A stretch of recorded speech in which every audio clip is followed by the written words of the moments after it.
सक्षम police times, news 112, सक्षम जनतेचा आवाज. राज्यातील जलसंवर्धनासाठी मुख्यमंत्री देवेंद्र फडणवीस यांनी आक्रमक पाऊल उचलले असून पुण्यश्लोक अहिल्याबाई होळकर यांच्या त्रिशताब्दी जन्मोत्सवाचे औचित्य साधत त्र्यंबकेश्वर मंदिराच्या पवित्र भूमीतून गोदा ते नर्मदा जलयात्रेचा शुभारंभ करण्यात आला.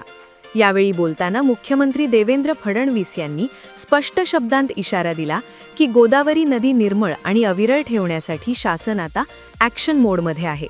नदीजोड प्रकल्पाच्या माध्यमातून महाराष्ट्राचा दुष्काळ कायमचा पुसून टाकण्याचा ठाम निर्धार त्यांनी यावेळी व्यक्त केला.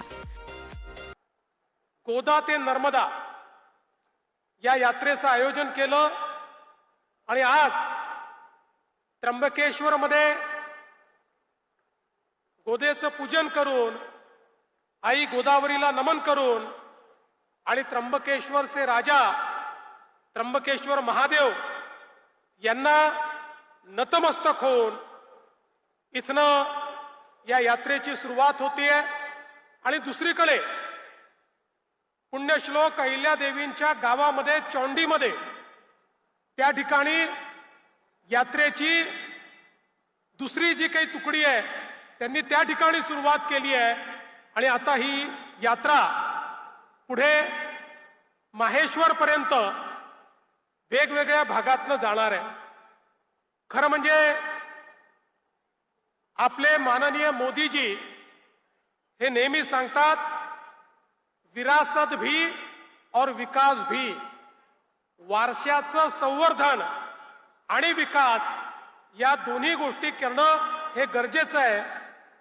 या यात्रेलाही जो काही या ठिकाणी एक प्रकारे दिशा देण्यात आली आहे त्यात अहिल्यादेवींचा विचार, अहिल्यादेवींचा वारसा आणि या विचार आणि वारसाच्या आधारावर पुढच्या काळचा विकास हा आपण कसा करणार आहोत या संदर्भात खरं म्हणजे या यात्रेची रचना करण्यात आली आहे.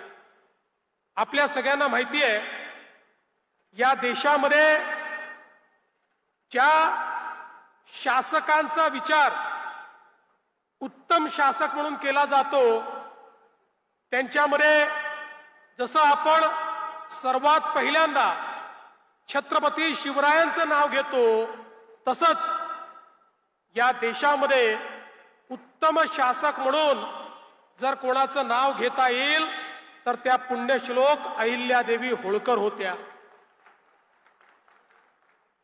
अतिशय कमी वयामध्ये मल्हारबा होळकर यांनी पतीच्या मृत्यूनंतर त्यांना सती न जाता जबाबदारी सांभाळायला सांगितली. कोवळ्या वयामध्ये जबाबदारी सांभाळत असताना त्या ठिकाणी त्यांनी ज्या प्रकारचं पुढच्या काळात कार्य केलं आणि विशेषतः आपल्याला माहिती आहे की त्यांच्या शासन कालामध्ये त्यांनी केलेलं कार्य हे अत्यंत मोलाचं आहे.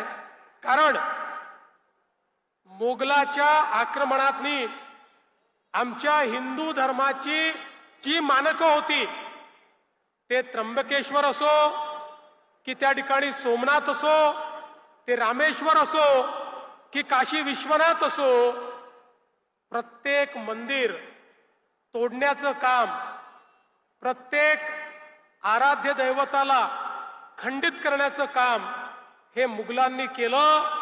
त्या मुघलांच्या नाकावर टिचून आणि त्यांच्या छातीवर पाय देऊन पुण्यश्लोक अहिल्यादेवींनी या सगळ्या मंदिरांचं पुनर्निर्माण त्या ठिकाणी करून दाखवलं.